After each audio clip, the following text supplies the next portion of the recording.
സ്വർണ്ണവില കുതിച്ചുയരുമ്പോൾ ഒപ്പം തന്നെ മുന്നേറുകയാണ് വെള്ളി വിലയും. ഇലക്ട്രോണിക് ഉൽപ്പന്നങ്ങളുടെ വർദ്ധിച്ച ഉപയോഗം കേന്ദ്ര ബാങ്കുകൾ കരുതൽ ശേഖരമായി വെള്ളി വാങ്ങുന്നതും വെള്ളിവില കൂട്ടുകയാണ്. ഇന്ത്യയിലും ചൈനയിലും വെള്ളിയുടെ ആവശ്യം ദിനംപ്രതി വർദ്ധിച്ചുകൊണ്ടിരിക്കുകയാണ്. സ്വർണ്ണവിലയിൽ തുടർച്ചയായി വർധനമുണ്ടാകുന്നത് നിക്ഷേപകരുടെ ശ്രദ്ധ വെള്ളിയിലേക്ക് തിരിച്ചുവിട്ടിട്ടുണ്ട്. അതൊരു അഭയകേന്ദ്രം കൂടിയാണ്. വൈവിധ്യമാർന്ന ഈ ലോഹം പ്രധാനമായും വ്യാവസായിക പ്രയോഗങ്ങളിലാണ് ഉപയോഗിക്കുന്നത്. ലോഹത്തിന്റെ ആവശ്യകത അതിന്റെ ഉൽപ്പന്നത്തേക്കാൾ ഉയർന്ന നിരക്കിലും വർദ്ധിച്ചിട്ടുണ്ട്. അതായത് ഉൽപ്പന്നത്തിന്റെ വില കൂടുകയാണ്. ഇന്ത്യയുടെ വെള്ളിയുടെ ആവശ്യം പ്രധാനമായും ആഭരണങ്ങൾക്കും വെള്ളിപാത്രങ്ങൾക്കുമുള്ളതാണ്.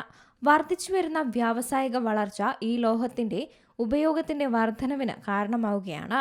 വെള്ളിയുടെ വില വിവിധ ഘടകങ്ങളെ അടിസ്ഥാനമാക്കിയാണ് നിശ്ചയിക്കപ്പെടുന്നത്. വാങ്ങൽ, വിൽപ്പന, ഉൽപ്പന്നം, ഡിമാൻഡ് എന്നിവയാണ് ഇന്ത്യയിലെ വെള്ളിയുടെ വില നിർണ്ണയത്തെ ദിവസേന ബാധിക്കുന്ന ഘടകങ്ങൾ. വെള്ളി വിലയെ ബാധിക്കുന്ന വിവിധ ഘടകങ്ങളാണുള്ളത്. കഴിഞ്ഞ 2 പതിറ്റാണ്ടുകളായി വെള്ളി വിലയിൽ സ്ഥിരമായ വർധനവുണ്ടായിട്ടുണ്ടെങ്കിലും ഭാവിയിലെ വിലയിലെ ചാഞ്ചാട്ടം പരിഗണിക്കുമ്പോൾ ചരിത്രപരമായ പ്രവണതകളെ ഒരു മാനദണ്ഡമാക്കി കണക്കാക്കുന്നുണ്ട്. ഒരു ഉൽപ്പന്നമായി വെള്ളിയിൽ നിക്ഷേപിക്കുന്നത് ഇന്ത്യയിൽ വൻ വളർച്ചയ്ക്ക് സാക്ഷ്യം വഹിക്കുകയും ചെയ്തിട്ടുണ്ട്. നിക്ഷേപകർക്ക് അവരുടെ നിക്ഷേപങ്ങളിൽ നിന്ന് നല്ല ലാഭം നേടുന്നതിന് വെള്ളിയിൽ നിക്ഷേപിക്കുന്നതിന് മുമ്പ് തന്നെ വിവിധ ഘടകങ്ങളും പരിഗണിക്കേണ്ടതുണ്ട്. സ്വർണ്ണ നിരക്ക് വർദ്ധിക്കുമ്പോൾ വെള്ളിയുടെ വിലയും ഉയരുകയാണ്. വെള്ളി വില ഉയരുമ്പോൾ സ്വർണ്ണവില അതിനനുസരിച്ച് പ്രവർത്തിക്കും.